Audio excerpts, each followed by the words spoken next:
aquí y saludar a todos. No sé si me están escuchando bien. Sí, señor. Sí, le escuchamos bien. Perfecto, perfecto. Sí, por aquí me salió un anuncio, pero bueno, listo. Pero está bien. Estamos bien de batería, está bien. Bueno, qué interesante. No sé cómo les fue esta semana, pensando un poco en esos elementos que revisamos seguramente a grosso modo esta semana, esos elementos que nos permiten acercarnos un poco al concepto de ética, ¿no? Eso que revisamos. Y de pronto hoy teníamos una tareita y era poder mirar esos dilemas éticos que generalmente vivimos al interior de la iglesia. Yo no sé si tienen algún dilema ahí que podamos exponer en esta noche y poderlo empezar como a charlar antes de entrar hoy de pronto a revisar en definitiva un poco más concretamente cuáles son nuestros valores éticos como cristianos. No sé si alguien tiene algún dilema ético.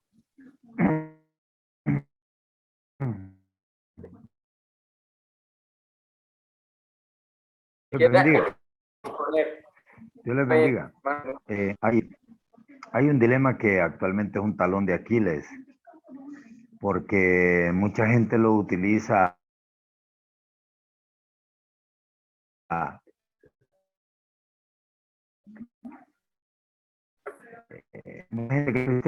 como una excusa para no. Pero yo le ponía acá un dilema ético, era el enriquecimiento de los líderes. Porque ¿qué hace de diferencia a un líder que se enriquece por el evangelio? ¿Qué lo hace diferente, por ejemplo, a un líder de una empresa multinacional? Por ejemplo, que sin ética ellos hacen una de procedimientos que hacen pasar por encima del medio ambiente, por ejemplo, de la salud de las personas, por tal de enriquecerse. O los líderes de los estados, por ejemplo, que no les importa a lo que van a hacer con tal de mantener, digamos, sus economías, por ejemplo, promover una guerra, por ejemplo, o promover una enfermedad, por tal de hacer enriquecimiento. Entonces, eso sentía yo que es como un dilema ético en la actualidad. Y otro que veía yo era, por ejemplo, cuando un líder toma los diezmos de algún hermano, por ejemplo, en situación de extrema pobreza. Si lo vemos del punto de vista que el diezmo es para bendición de cada uno, ¿verdad? Y que lo da para Dios, pienso yo que un líder tal vez, me pongo en la situación, ¿verdad? Yo tomaría ese diezmo de esa persona para que tenga su bendición personal, pero yo buscaría la manera de devolverlo, ¿verdad? De alguna forma, para que fuera otra bendición para esa persona, digámoslo así, ¿verdad? Comprendo que el diezmo es una bendición personal, ¿verdad? Porque se da para Dios, no sé si me comprenden, pero si una persona, por ejemplo, tiene una situación extrema, entonces habría que tomarle ese diezmo para que ella tenga bendición, esa persona tenga bendición, pero de alguna manera debería haber algún programa, digamos, dentro de la iglesia para que esos diezmos sean de bendición también para otros. Y no solo personalmente. No sé si me explico, hermano Mauricio. Totalmente, mi hermano. Y yo creo que eso nos conecta con justamente uno de los valores importantes que ahorita vamos a revisar, que tiene que ver con ese orden. No sé, bueno, no sé si hay alguien que quiera opinar más sobre este asunto. Este es un tema bien interesante, es un dilema ético muy, muy grande que seguramente atraviesa a toda la iglesia en todos los rincones. No sé quién quiere opinar acerca de eso. Buenas noches, mi pastor Mauricio. Bueno, otro de los dilemas que es controversia y no solo por uno o mucho tiempo es la vestimenta. Ok. Porque la vestimenta que en muchas doctrinas dicen, no, que es que el pantalón tal cosa, que la otra, que la falda hace daño, que la forma en que te peinas, que los arcillos, que el maquillaje, que X o Y cosas. Digamos que muchas veces se basan en que Dios no mira la apariencia sino el corazón y digamos se convierte en una regla o en un dogma, como se dice, porque se vuelve algo impositorio para nosotros los creyentes, entre comillas, y tratan de distorsionar y manipular el evangelio al acomodo. Y otra cuestión es, como se dice, de los dilemas éticos, es cuando, digamos un ejemplo, el pastor peca o uno de los líderes peca. Porque en ese sentido, lo hablo, lo hablo en el sentido de que muchas veces, digamos, tienen uno por dicho al caído caerle, en lugar de usar lo que Jesús nos dio como base, que fue su amor y poder restaurar vidas, sino que simplemente señalas, acusas, condenas, sin uno como persona tener ese poder. Entonces, Jesús lo expresaba de que, digamos, le dice, mire, mire, no mire la paja que está en el ojo de tu hermano, sino mira la viga.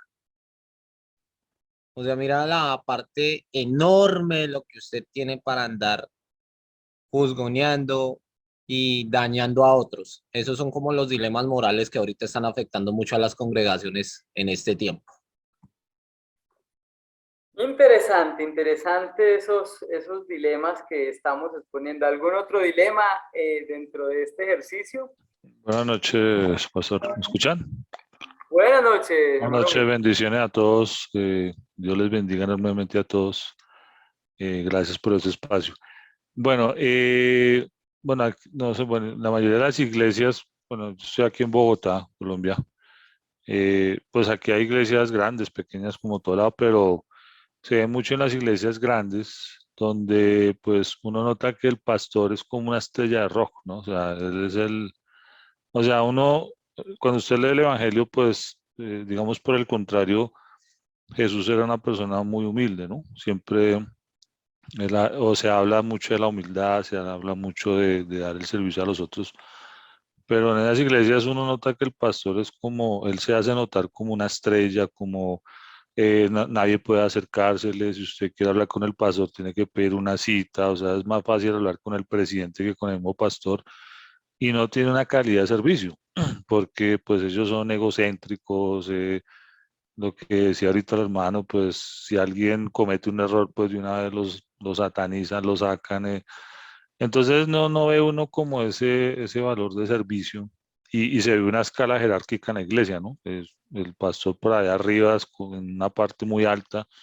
Entonces, pues no, uno dice, bueno, pues esto no tiene sentido porque realmente el evangelio enseña otra cosa, ¿no? Entonces, pues eso también me llama mucho la atención en las iglesias, ¿no? Gracias. Profe, ahí para complementar lo que decía el hermano Wilson, algo hay un texto bíblico del cual se pegan o cogen y no toman el verdadero contexto, sino que dice, no es que los apóstoles se dedican a hacer lo que tienen que hacer y para eso designen otras personas, ¿sí? Entonces, la cuestión, la principal labor que nos manda el Señor Jesucristo es a servir, no a creernos popstars, digamos, crear esa escala jerárquica que puede hacer que muchas personas, hasta los mismos pastores, digamos, no me voy a dedicar a X cosa y voy a descuidar lo realmente importante. Sí, hay que llevar una vida equilibrada, tanto el trabajo como la obra del Señor. Digamos, en este sentido uno tiene que ser muy cauto y muy equilibrado en eso, porque digamos que hay hermanos que son, llamémoslo entre comillas, almáticos, que no, que porque no me extraña y que porque no me habló el pastor me voy de la iglesia, que porque no hizo, el líder no me miró, me voy de la iglesia. Cositas así como de esa parte, de esa índole, profe. Muchas gracias, muchas gracias. Bueno, yo quería, ya al último, bueno, hay algo que siempre me he preguntado y bueno, no sé si estará correcto o no, pero bueno, yo, caso personal acá, mire, Pastor Leonardo Cuellar, yo lo conocí por un tema de trabajo. O sea, realmente he tenido una amistad muy grande con mi esposa, precisamente por temas de trabajo. Entonces, bueno, esa es mi pregunta. ¿Realmente un pastor debe vivir de lo que da la iglesia o él debería tener un trabajo secular como pues, pongo el caso de Leonardo porque pues es un caso que todos conocemos? Él hace sus actividades, su trabajo y pues también dedica parte a la obra, ¿no? Entonces, pues es normal ver pastores hoy en día que viven muy, muy bien y pues están dedicados pues únicamente a la iglesia. Entonces, no sé eso éticamente cómo se ve, ¿no? Pues a mí siempre me he preguntado eso y no sé si está bien o está mal, pero pienso que pues un pastor, obviamente todos queremos vivir bien, todos queremos tener un carro, viajar, todo, pero pues pienso que deberían complementarlo con alguna actividad adicional que les permita pues llegar a eso, porque pienso que lo que la iglesia ha dado, los diezmos que se dan es para la bendición y para expandir la obra, ¿no? Gracias, era el comentario, me hablo. Qué cosa tan increíble. Esto aquí seguramente nos abre la mirada a muchos dilemas que se van sumando en el proceso. Por ahí, no sé, Melanie, Melanie. Melanie. Y mis disculpas. No se preocupe. Bueno, bendiciones a todos, buenas noches. Bueno, yo traté de redactar la excusa, perdón, el dilema, la sesión anterior y la voy a leer, ¿verdad? Espero pues que se dé a entender. Yo decía que un dilema es excusar que las personas que se van de la iglesia lo hacen porque no tenían la mirada puesta en Jesús o cuando se van de alguna organización también, ¿verdad? Pero en realidad, si la iglesia es el cuerpo de Jesús, esta debe ser acorde a él y a sus principios, sus mandatos, ¿verdad? A sus acciones igual. Y se enseña que si alguien se molesta o se va de una organización por algo que alguien hace o por alguna mala acción de alguien, eso significa que no estaba por Jesús.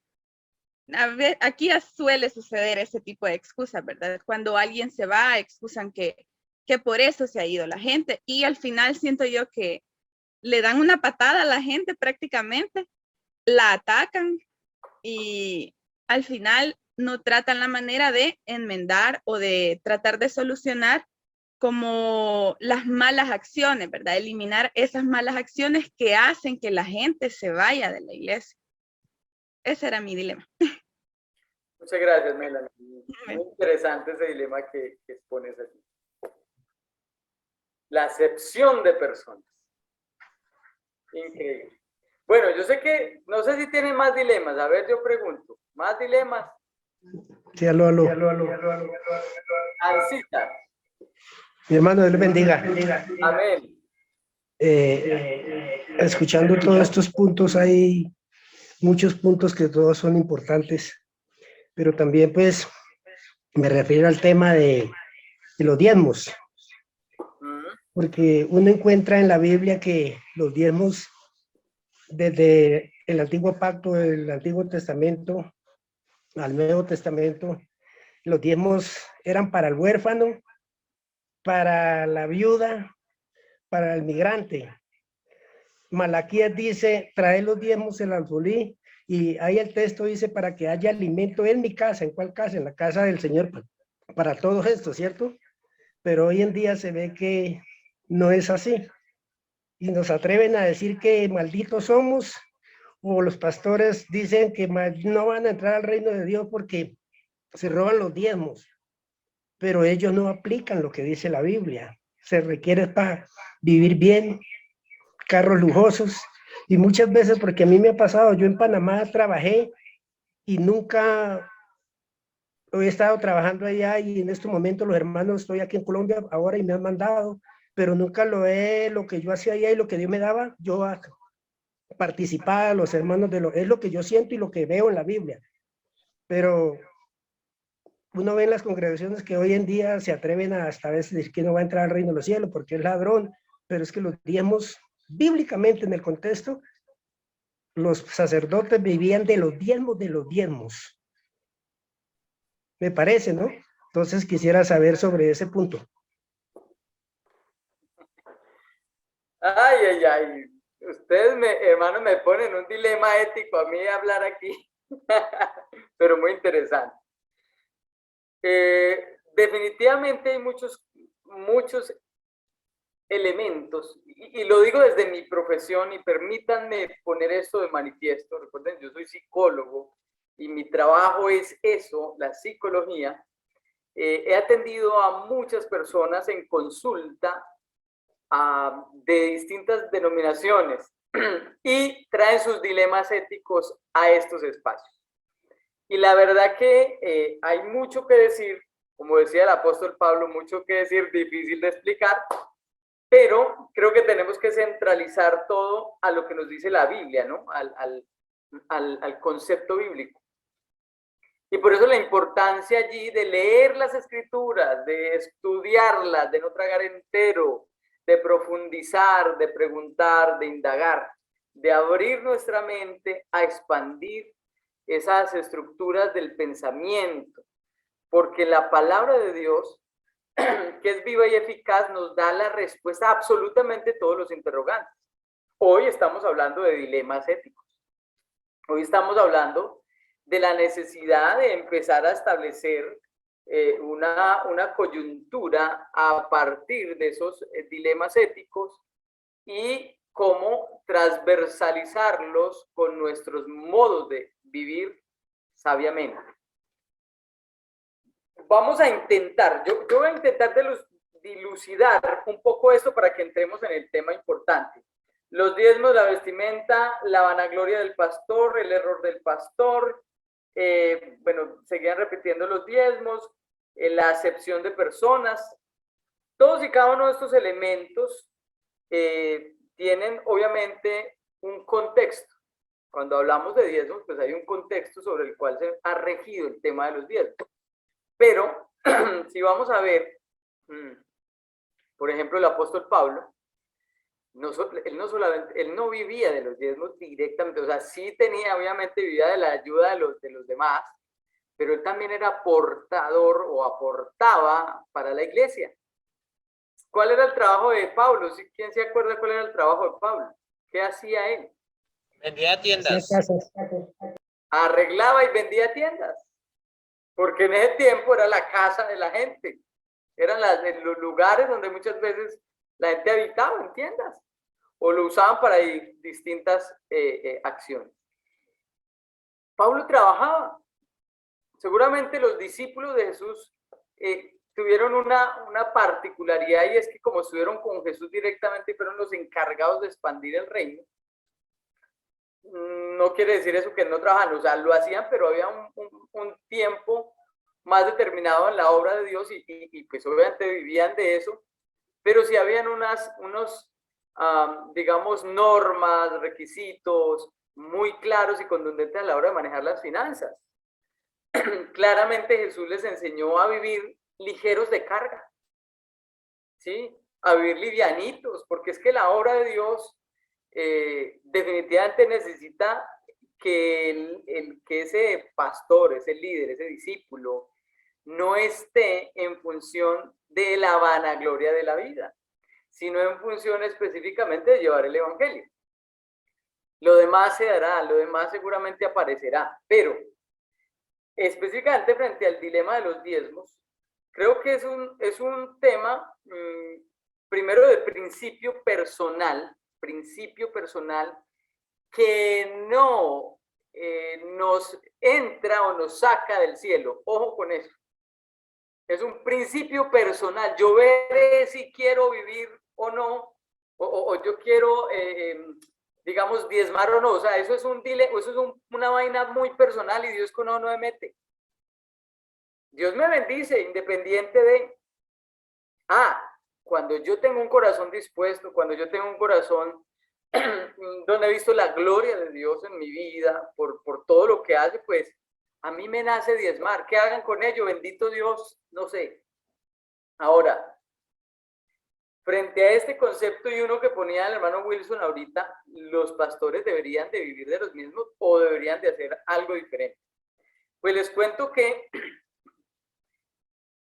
de una u otra forma, la iglesia después de pandemia se tiene que reestructurar. Y se tuvo que reestructurar. Mucha gente no está preparada para eso. Mucha gente sigue acudiendo a la masa, ¿no? A los grupos grandes. Pero resulta que la iglesia del nuevo siglo, de este momento, es una iglesia estructurada para volver a los rudimentos. Es decir, para volver a esos espacios públicos. La iglesia hoy está llamada a eso. Voy a contarles el contexto. Yo pertenezco en este momento a una iglesia contemporánea, a una iglesia diferente, a una iglesia que se hace desde la virtualidad. Una iglesia pensada para los jóvenes que se están perdiendo.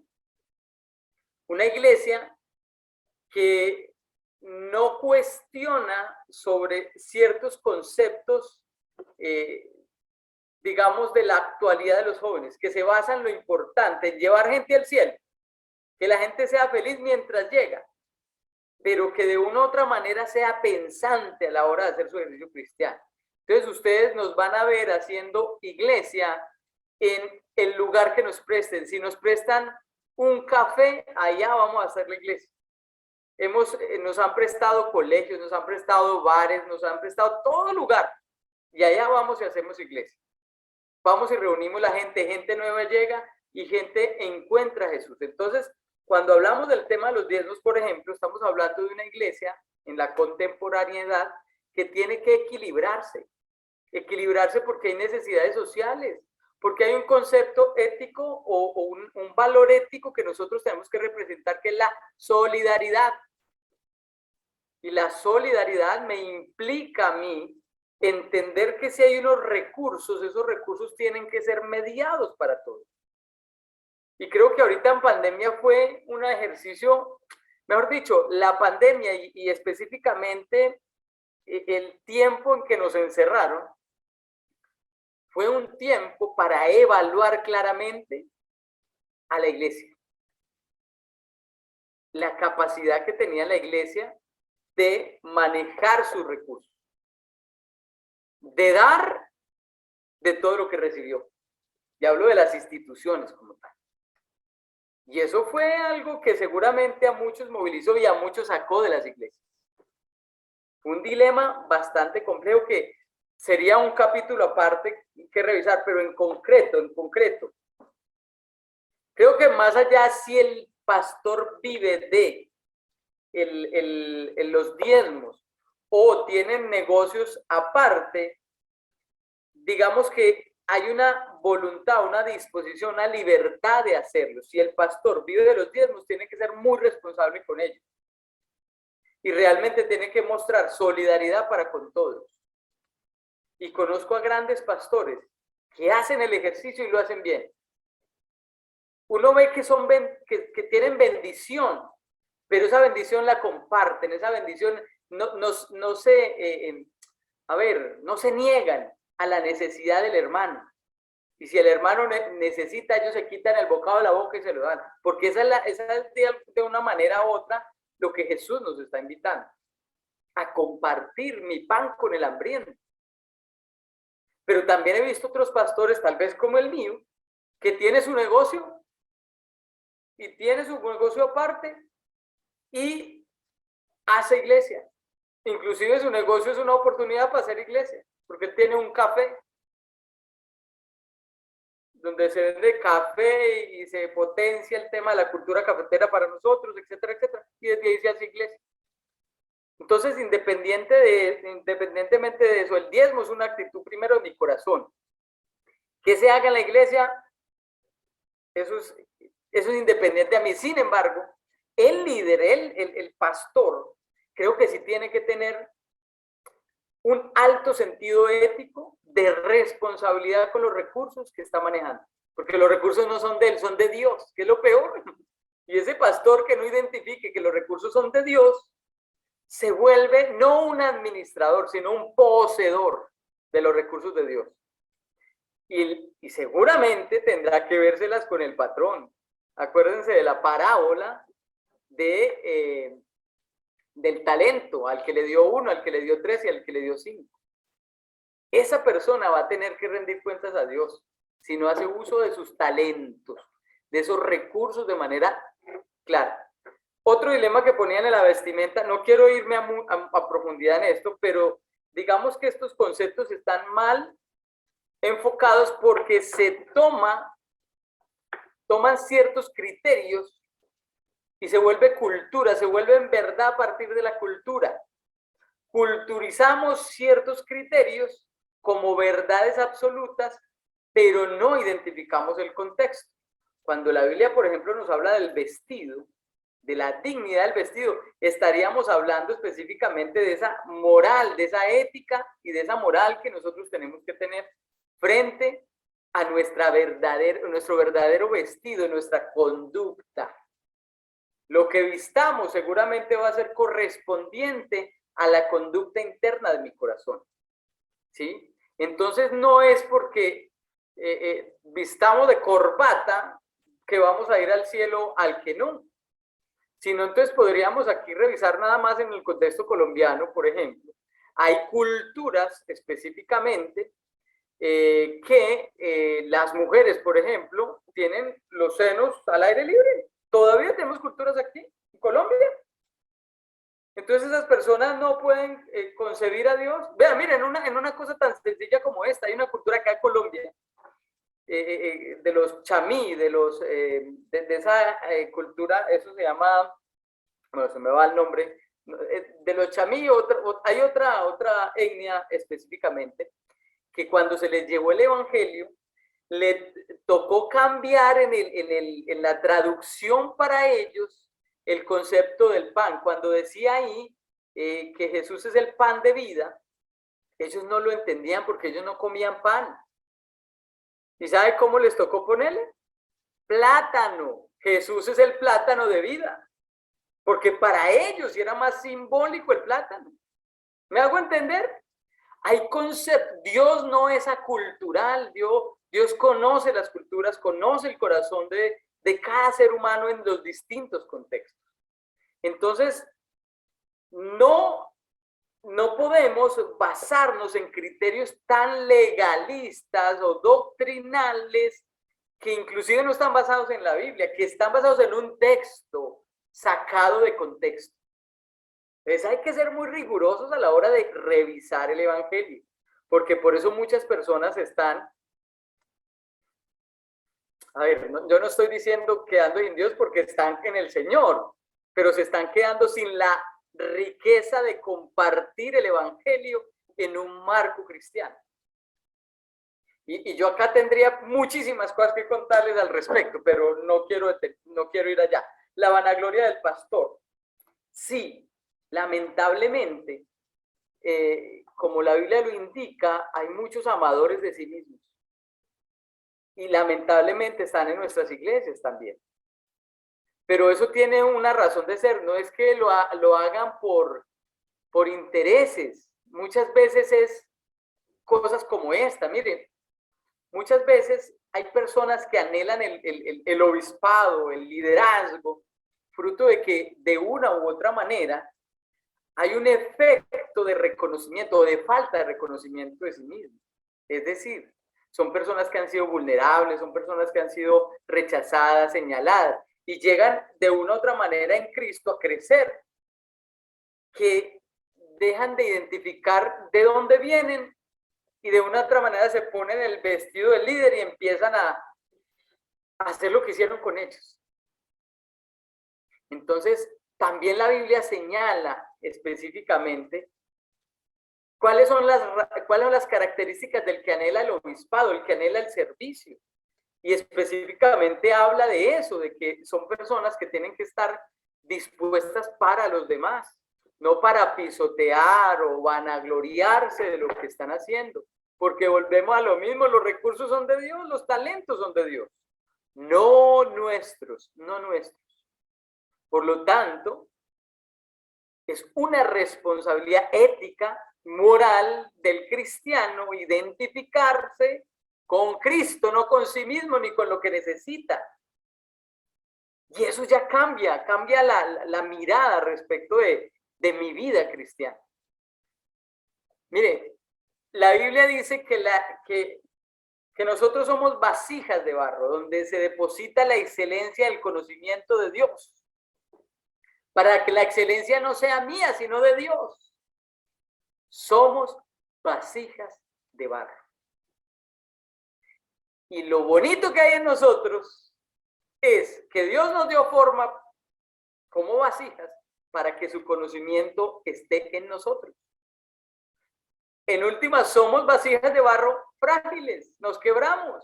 Lo que nos hace valer es esos propósitos, esos códigos éticos que recibimos de Dios para vivir una vida en plenitud, una vida consciente, una vida saludable. Mucho que decir de estos, esto será también otro capítulo, otro momento que sería muy interesante poderlo revisar, pero vamos al tema yo creo que nos va a redefinir, el tema justamente que nos cita hoy es entender o revisar un poco los valores éticos del cristiano. ¿Cuáles son esos valores éticos del cristiano? Yo les traigo alrededor de 10 valores éticos del cristiano, para que lo revisemos a partir de ahí, o que a partir de ahí revisemos estas conductas, que seguramente son muchas más, y que tenemos que entrar a analizar, bueno, cómo nos estamos comportando frente a ello, y qué estamos haciendo frente a ello. Eso va a ser muy importante. Pero primero quiero remontarme a la Biblia, donde en segunda de Pedro, en la segunda carta de Pedro, en el capítulo 1, verso 5, dice: en vista de todo esto, esfuércese al máximo por responder a las promesas de Dios, completando su fe con una abundante provisión de excelencia moral. Estoy leyendo nueva traducción. Dice, completando su fe con una abundante provisión de excelencia moral. La excelencia moral con conocimiento. El conocimiento con control propio. El control propio con perseverancia. La perseverancia con sumisión a Dios. La sumisión a Dios con afecto fraternal. Y el afecto fraternal con amor por todos.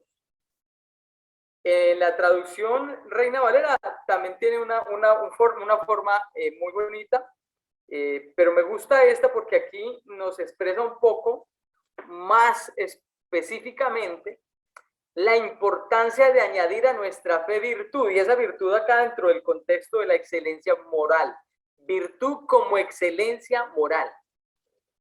Y esa excelencia moral, lo definíamos la vez pasada, es esa cantidad de elementos que hacen parte de mi comportamiento, mis normas, el cumplimiento de las normas morales que como cristianos tenemos, ¿sí? La moral como una definición del cumplimiento de esas normas morales. Entonces, cuando la Biblia me dice que mi fe tiene que estar añadido, a mi fe yo tengo que añadirle esa excelencia moral, me abre la posibilidad de entender cuáles son mis códigos éticos, cuáles son mis códigos de comportamiento moral, hacia dónde le estoy apuntando. Y aquí mismo define, bueno, y a esa excelencia moral yo necesito aumentarle conocimiento, es decir, ¿cómo sé cuáles son esos códigos morales si no los conozco? Pues tengo que conocerlos para poder avanzar en ellos, ¿sí? Y para poder conocer, entonces necesito el ejercicio del control propio, porque es que el conocimiento no es el que se basa en esa parte racional o logos, donde incorporo una cantidad de ideas a mi mente. Eso es un conocimiento de tipo tal vez científico en cierta medida, cuando nos atrevemos un poquito más, o es un conocimiento general de la realidad, pero cuando ese conocimiento se es algo muy intelectual, podríamos decir. Sí, es algo muy intelectual, Pero cuando pongo en evidencia ese conocimiento, como lo dice aquí, no lo digo yo, lo dice la Biblia, cuando tengo control propio o dominio propio, cuando ese conocimiento de Dios, de la excelencia moral, lo pongo en el juego de la vida diaria. Cuando, por ejemplo, me da rabia, ¿a quién no le ha dado rabia a los que está acá? Yo creo que a todos nos da rabia, alguna situación nos da rabia. ¿Qué dice la Biblia? Airaos, pero no pequéis. No se ponga el sol sobre vuestro enojo. Entonces, cuando le coloco dominio propio a ese conocimiento, yo puedo conocerme ese versículo, pero el control o el dominio propio es la intención de mi corazón de ejecutar la acción, de no airarme. Perdón, de airarme, pero no pecar. ¿Y cómo no pecar si tengo rabia? Pues bueno, listo, ahí entonces entramos a cosas muy básicas. Respire, cuente hasta 10, tómese un vasito con agua.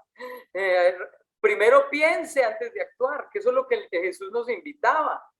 Ey, ¿por qué lo haces? ¿Para qué lo haces? Oíste que fue dicho, pero yo os digo, el Señor nos tumbó toda esa cantidad de razonamientos tan religiosos para que vivamos con equilibrio moral. Entonces, y sigue diciendo acá para que vayamos a esos conceptos propiamente de nuestra ética cristiana.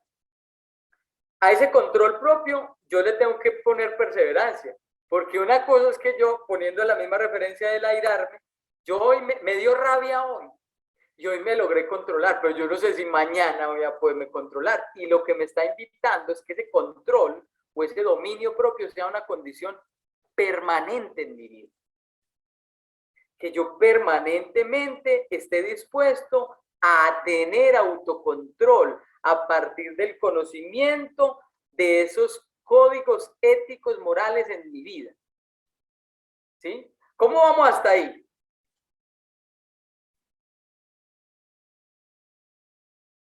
¿Vamos bien? Bien, sí. Excelente. Porque cuando perseveramos, lo hacemos con un propósito. Dice ahí, con sumisión a Dios. ¿Por qué, teniendo la oportunidad de tomar de alguna manera en medio de una injusticia que me genera rabia, por qué yo no puedo tomar mi propia justicia como lo fue antaño? Oíste que fue dicho ojo por ojo, diente por diente, pero yo os digo, Señor, la puso de para arriba. Pero ¿por qué logramos a partir del control propio, de la perseverancia de ese dominio propio, llegar a esa instancia? Por amor, por inspiración, porque nos sometemos a Dios. Y ese sometimiento a Dios no es una conducta, a ver, ¿cómo lo podemos decir? Involuntaria, como obligada. No, tiene que ser voluntario. Yo tengo que estar dispuesto a eso. Dios no me obliga. Dios solo me inspira. Dios me permite a partir del amor ser inspirado para someterme a Él. Y el sometimiento aquí no es ese sometimiento por encima de mi voluntad. No, recuerden, tenemos libre albedrío. Usted y yo podemos decidir cuando queramos podemos decidir. Y Dios no va a meter con mi decisión. Muchas personas llegan y dicen, ay, ¿cuál es la mujer de mi vida? ¿Cuál es el hombre de mi vida, Señor? Y les digo, en eso Dios no se mete. La decisión es suya y mía. Dios me guía y me dice, hijo, a ver, ¿cuál es tu prototipo? ¿Qué es lo que quieres? Pero también, hey, ¿qué hombre eres tú? ¿Qué mujer eres tú? Revísate, escúlcate, sé mejor. Pero las decisiones siempre van a estar por mi cuenta. Entonces yo me someto a Dios por amor, inspirado por su amor. Y mire lo que me dice, ese sometimiento a Dios me va a llevar al afecto fraternal y ese afecto fraternal al amor con todos. En conclusión, la primera base de la ética moral del cristiano es el amor. Pero ese amor y aquí vengo a establecer un dilema importantísimo, implica el reconocimiento del amor de Dios en mi vida. ¿En dónde se cumple la ley y los profetas? ¿Se acuerdan? Los que han leído ahí. La regla de oro. La regla de oro. Sí, no ¿Sí? hagas hacer lo que no queremos que nos hagan, no hacérselo a los demás. Bueno, sí, hace parte de eso, pero Jesús expresaba dos cosas en las cuales se cumple toda la ley. Amarás al Señor tu Dios con toda tu mente, con todo tu corazón y tus fuerzas y a tu prójimo como a ti mismo. Dos cosas sencillas. Eso tan bonito que está expresado ahí, pero ¿saben cómo es eso? Mire, yo se los digo y desde lo que yo aprendí, desde mi experiencia, amar a Dios es el implicativo de haber sentido el amor de Dios en mi vida. Es decir, yo no puedo amar a Dios porque mi amor es frágil, es imperfecto. Y si mi amor es frágil e imperfecto, es muy complicado amar a Dios como Él es. Por lo tanto, para amar a Dios, primero tengo que... la Biblia lo indica. Nosotros, ¿por qué amamos a Dios? ¿Por qué amamos a Dios? Porque Él nos amó primero. Él me amó primero a mí. Por lo tanto, yo experimento el amor incondicional de Dios para entender una gran verdad. ¿Qué está amando Dios? Y Jesús lo dijo, yo soy, conoceréis la verdad y la verdad os hará libres. Es decir, que Jesús es como un espejo en el cual yo veo lo que soy. Y eso es lo que Dios está amando, un pedazo de barro.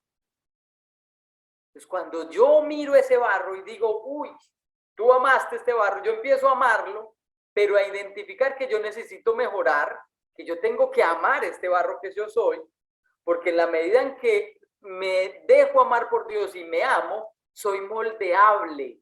¿Y para qué ser moldeable? Para poder amar a los demás. Porque entonces el primer código ético, moral del cristiano se basa en amar, porque necesitamos como primera experiencia de vida recibir el impacto sobrenatural del amor de Dios en nosotros para poder ser transformados y poder ser sumisos al propósito de Dios, a la excelencia de los propósitos de Dios, a la excelencia de sus conductos y códigos morales. Ese es el primer paso para poder empezar a identificar un verdadero sentido en esto que es esta ética moral del cristiano. Por lo tanto, es necesario que lo revisemos. ¿Estoy siendo amado por Dios? ¿Me siento amado de Dios o me falta? O no lo he descubierto todavía, porque puedo llevar muchos años de vida cristiana y no haber experimentado el amor sobrenatural de Dios. Y eso es triste. Bueno, alguien levantó por ahí la mano. John, hermano John, no sé, por acá otra mano levantada. Por favor, mi hermano, usted me ayuda a moderar ahí. Dios les bendiga. Amén. Bueno, me alegra saludarlos en esta noche. Gracias a Dios por esta oportunidad una vez más que Dios nos da. Saludo al hermano Mauricio, saludo a Dieguito también y a cada uno de los que están allí conectados. Bueno, tocante a lo que venimos tratando, que hemos venido viendo, pues siempre hay algunas lagunas en algunos de los puntos que hemos tocado. Y en este último, sobre el amor, bueno, la Biblia dice que la base es esa, el amor. Se hablan de tres cosas que nos muestra el apóstol Pablo en Corintios. La fe, que es algo que uno dice, wow, tener fe es lo máximo. Pero cuando nos habla de esos 3 puntos, nos dice, el mayor de ellos es el amor. O sea, uno puede tener muchas cosas, pero si no tiene amor, no tiene nada. Para poder amar, ¿qué tenemos que hacer? O sea, hay personas que se sienten amadas por Dios, pero aún sintiéndose amadas por Dios, no son capaces de amar. Entonces, ¿cuál es el verdadero dilema acá? La Biblia dice que el amor de Dios se derramó en nuestros corazones. Nosotros por naturaleza no podíamos amar, porque no sabíamos. Lo que Dios hizo fue derramar de su amor en nuestros corazones. Si yo no amo, sencillamente lo que yo no le he permitido es a Dios derramar su amor en mi vida. Eso es lo que no le he permitido a Él. Y puedo ser amado por Dios, pero no le he permitido a Él derramar su amor en mi vida. La Biblia dice que de lo que tenemos, damos. Si yo no he recibido ese amor, es imposible darlo. Puedo fingir darlo. Por eso la Biblia dice de que el amor no fingido.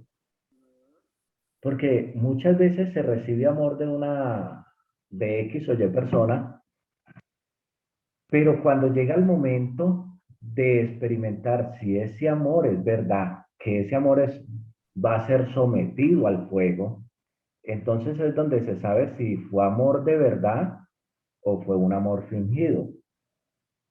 Es decir, ¿cómo fue el amor que brindamos? ¿Cómo fue el amor que dimos? Si fue genuino. Y el único amor genuino que hay es el de Dios. Y como nosotros no lo teníamos, entonces la Biblia dice, Él derramó de su amor en nuestros corazones para poder amar, para poder entregar lo que no éramos capaces de entregar. Es esa parte. La otra parte es sobre un dilema bastante controversial, es la parte de los diezmos. Que esto ha sido como la piedrita de tropiezo para muchos. Bueno, por la gracia de Dios he podido, pues, trabajar en el campo del ministerio por 27 años y es donde Dios me ha permitido, pues, día tras día ir aprendiendo. He tenido la oportunidad, poco me gusta hablar de dinero en las congregaciones, porque realmente el centro no es el dinero, es la salvación. El centro del evangelio no es el dinero, es la salvación. Ahora, si la Biblia habla de la economía, claro que habla de la economía. Entonces tampoco lo podemos eludir. Pero hay que predicar más a Cristo salvando que el dinero enriqueciendo. Un hermano hacía en uno de los aportes que daba acerca de los pastores que, bueno, se enriquecen. La Biblia dice que mi pueblo pereció por falta de conocimiento. Y a veces ese es el fracaso de muchos de nosotros, por falta de conocimiento en la misma palabra de Dios.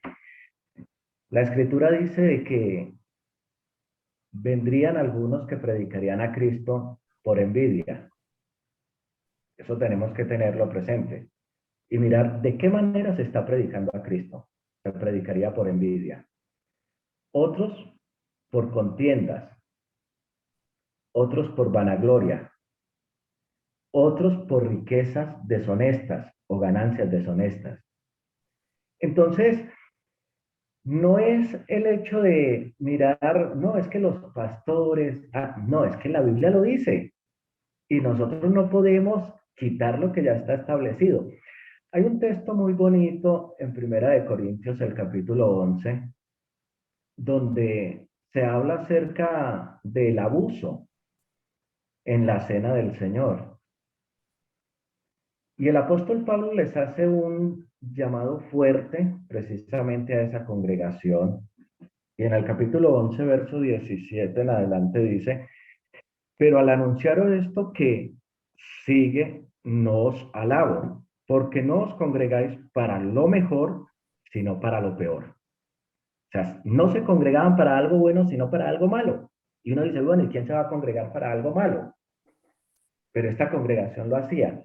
Ahora, ¿qué dice el verso 18? Pues, en primer lugar, cuando os reunís como iglesia, oigo que hay entre vosotros divisiones y en parte lo creo. El problema no son las divisiones, el problema no son las cosas que pasan, sino lo que nos dice realmente el verso 10. Dice, porque es preciso que entre vosotros haya disensiones. O sea, eso es preciso. Eso tiene que haberlo. Ahora, ¿para qué tiene que haberlo? Para que se hagan manifiestos entre vosotros los que son aprobados.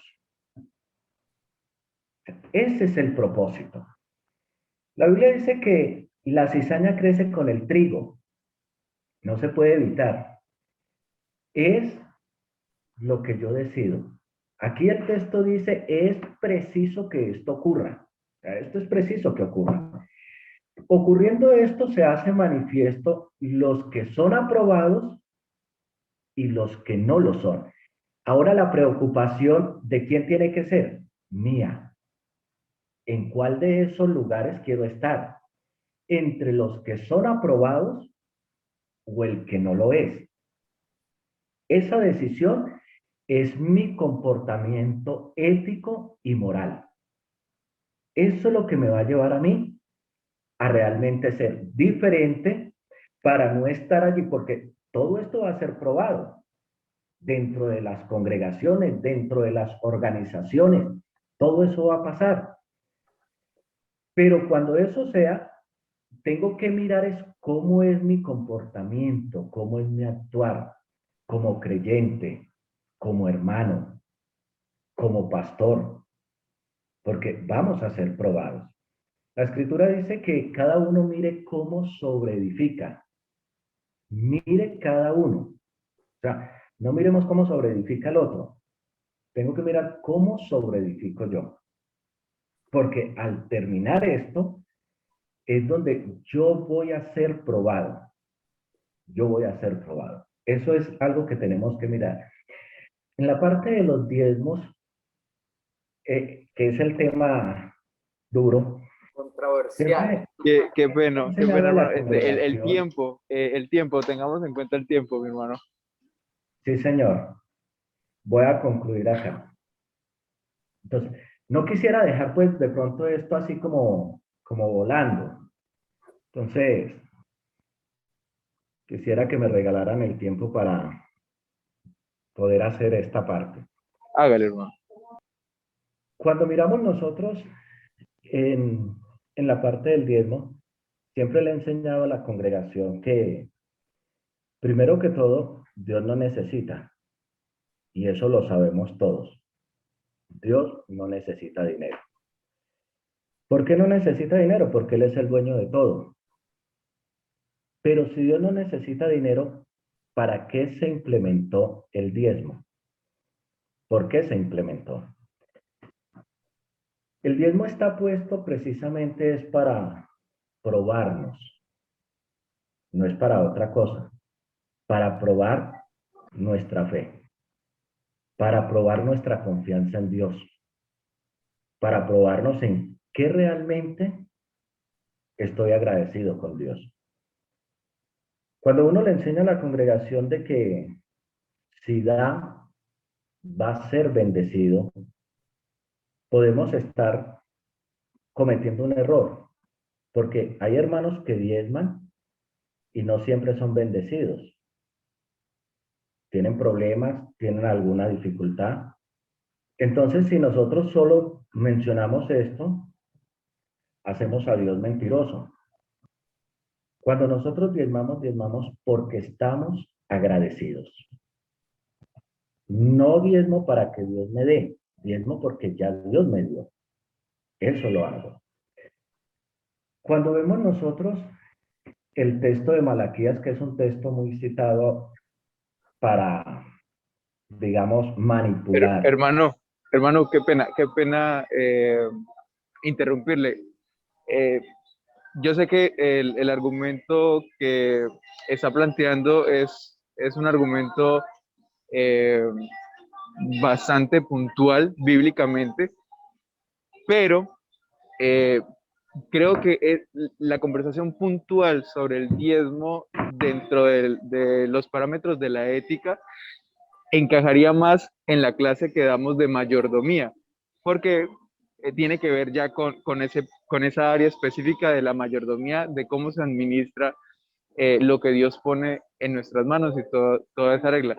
No nos privemos de conversar las cosas que competen al escenario de la ética, y si podríamos dejar esta conversación sobre finanzas y sobre economía para el espacio que hay de mayordomía. No sé qué le parece a usted, por el tema de que obviamente es un tema bastante interesante, bastante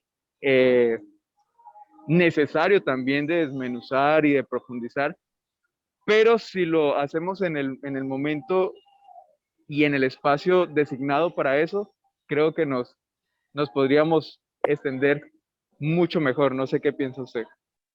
No, es que tocó el tema porque precisamente pues se tocó ahorita, pero tranquilo, se puede proseguir. Mis hermanos, bendiciones. Bendiciones, bendiciones a todos. ¿Me escuchan? ¿Cómo está? ¿Cómo está? Sí, claro. Mi paz, bendiciones. Qué gusto saludarlos, qué gusto Pastor. saludarlos. Pastor Mauricio, qué bendición poderle ver. Dios le bendiga. Muchísimas gracias. No pude estar en la reunión, pero lo voy a ver ya en la grabación.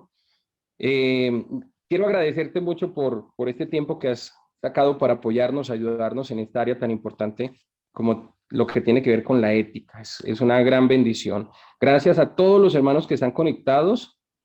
Al pastor John Hernández, entré y estaba disertando sobre la economía. Gloria a Dios, qué bendición.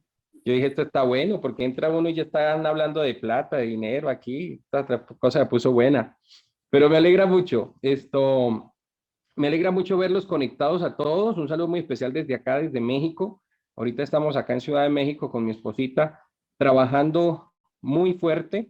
En este momento inclusive iba a entrar a usar la sala, les comento, porque tenemos un Zoom de trabajo en este instante. Entonces aproveché para saludarlos a todos ustedes, agradecerles por el tiempo que se han conectado, el tiempo que están sacando todos los lunes. Es un privilegio, es una bendición. Ya varias personas me lo han manifestado por interno y nos alegra muchísimo eso, saber que estamos todos conectados con el buen propósito de aprender, de crecer, de mejorar, de servirle al Señor con todo, como se dice, y de verdad que estamos felices. No sé si tienen algún otro punto por desarrollar. Si no, yo creo que podríamos dar por terminado el día de hoy. Yo voy a ver la grabación y vamos a subirlas también. Y Pastor Mauricio, esperamos que no sea la última vez que nos acompañe. No, muchas gracias, muchas gracias. Quedan muchas cosas porque de pronto... Lo que pasa es hoy que nos empezando va. por, un tema de unos dilemas éticos que queríamos colocar y obviamente se llevó a muchos temas importantes. Yo pienso, claro, Pastor, que si usted acomoda su agenda y nos regala otro par de lunes, yo creo que no nos vamos a enojar, ¿verdad, hermanos? ¿Qué dice el hermano? No, señor, no, señor. ¿Qué dice el No, hermano, no hay ¿qué problema. dice el hermano Ah. Wilson? No, claro, No, sí, no, uno. no. Claro. Lo que pasa, hermano, es que apenas iba comenzando con un código. Dijo que iba a hablar de los códigos de ética del cristiano y apenas habló de uno y eran 10. Hombre, no, Nos quedamos maravilloso. corticos ahí con el tema, claro. Lo que pasa es Ok. que acortaron el tiempo, porque este tiempo voló, ni siquiera descanso tuvimos. Fue rápido. O sea que tuvo una No, clase espectacular, o sea que fue una clase no había maravillosa. mirado el reloj y ya, incluso creí que eran apenas las 9:30. Sí. Vea, pues, no, pues, Pastor Mauricio, espero que nos puedas acompañar entonces el próximo. ¿Crees que el próximo lunes contamos contigo? Sí, ¿O yo lo los dejamos podría para- acompañar. Sí, como para que acabemos esta idea, me parece muy importante y trato de ser mucho más concreto, sin dilemas éticos. Los dejamos para otro día. Sí, no entramos en muchos conflictos y me gustaría mucho lo que decía, alcancé a escuchar un poquito lo que decía el pastor John y concuerdo con muchas cosas, me gustaría profundizar más en eso Entonces, que saquemos un espacio especialmente para hablar de mayordomía y así todos los que estamos aquí damos nuestro punto de vista. Cada uno expone su punto de vista y la analizamos y hacemos un pequeño debate. La ventaja es que estamos lejos y no nos va a pasar lo de Will Smith, entonces no hay ningún problema, ¿verdad? Hermano Leonardo. Sí, señor. Bueno, creo que una de las partes más que realmente enriquece de estos temas es que se haga participativo. Es eso. Claro. Eso es lo que realmente enriquece. Entonces, Total. es algo que ha estado muy bonito. Las dos clases han estado muy bonitas que hemos tenido con el hermano Mauricio, porque cuando surgen dudas, es bueno disiparlas. Total. Porque si Total. uno se las lleva, entonces eso después se va a formar una laguna. Y después de una Sí, laguna así se va es. a formar un mar. Total, total. No, excelente. No, creo que vamos a aprovechar mucho al hermano Mauricio. Él ha estado, pues de verdad que le estimo muchísimo, siempre su disposición, su conocimiento. Desde que nos conocimos, vimos que vamos como por el mismo camino y yo dije, no, concordamos en muchas ideas y hay que aprovechar ese conocimiento que tiene.